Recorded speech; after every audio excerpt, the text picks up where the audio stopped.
Schools are back in session after several in our area closed last week due to the flu.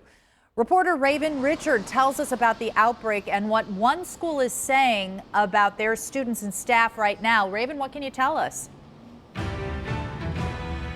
All right. Hey, so behind me is Cincinnati Children's Hospital. And while they're saying they see cases of the flu every year, obviously, but this year is actually the same as previous years. But we're still seeing some of these schools closing.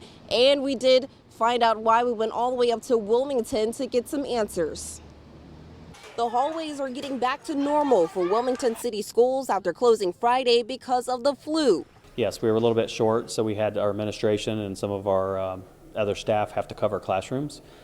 We did that through Thursday, and then as the evening gone, we started monitoring people calling off and calling in. That we saw that those numbers would be too high for Friday to cover everybody.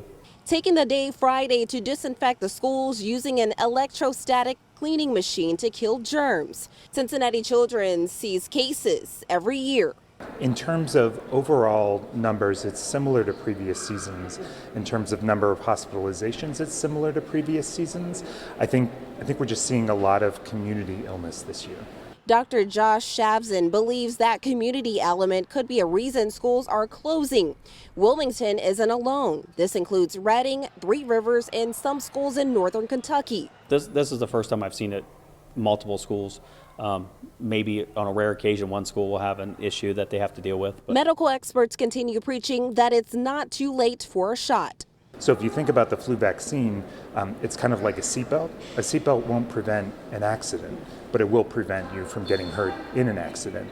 And so flu vaccine works that way. Tail spraying, all hard surfaces, cleaning all the hot point touches, which is handles, door handles, tops, restrooms, and doors like that stuff. So we had to pick that up and do a little extra than we normally do.